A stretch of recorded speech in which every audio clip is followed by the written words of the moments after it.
Would be forced to raise your interest rates from 1.75%, where they are at the moment, to as high as 7%. Well, let's speak now to Conservative MP and Chair of the Education Select Committee, Robert Halfon, who is backing Rishi Sunak for leader.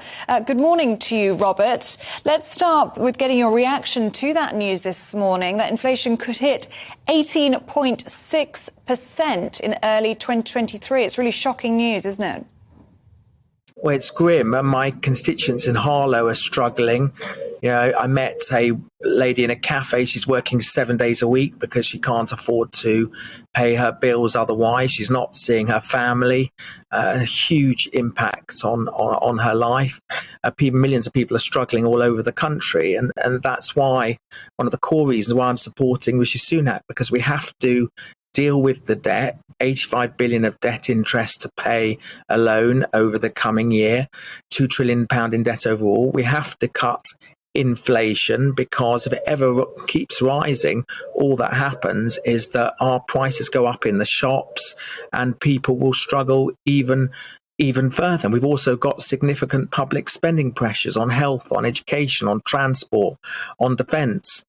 So we need to deal with all these things before we have a programme of tax cuts for big business. And Rishi Sunak has said that he will cut the debt, cut inflation, deal with the cost of living, because we will need a huge intervention, whoever becomes Prime Minister, and then later on introduce income tax cuts as soon as the economy allows.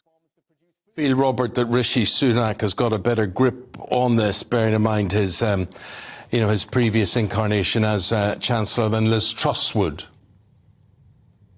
Well, I'm not going to speak for what Liz Truss's capabilities are. Of course, she's an experienced politician and has served many posts in government. But the core reason why I'm supporting Rishi Sunak is he's trusted when times are tough. And I saw that with the furlough scheme. He saved thousands of my Harlow constituents from destitution, millions of people across the country, saved millions of businesses. But I also believe he's trusted on the cost of living. When he was Chancellor just a few weeks ago, he introduced a £37 billion package.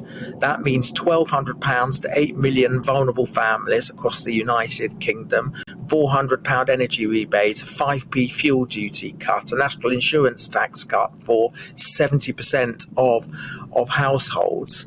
And he's shown that when it's needed, he will introduce that cost of living package. He said that if he becomes Prime Minister, there will be a further intervention. That will be vital. So on the cost of living, on cutting inflation, on cutting debt, I think Rishi Sunak has the right ideas for the country.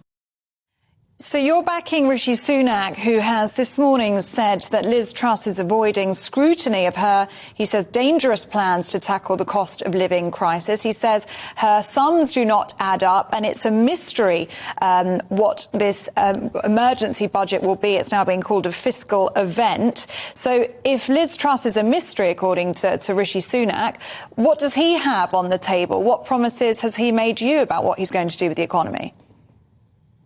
Well, he said that he's going to have a programme of investment, of innovation, but primarily cutting the debt, which means that we can make sure that interest rates don't keep rising. We're going to cut inflation. That's the biggest enemy of the cost of living. And I'm chair of the Education Committee in Parliament, and one of the core reasons also why I support Rishi Sunak is because of his plans for education and skills to improve our productivity. He wants to introduce a British baccalaureate, which would widen the choice at post-16, where people would do a wider variety of subjects, including vocational, technical and maths and English, not just narrow at A levels. He wants more free schools, which those free schools have been very successful.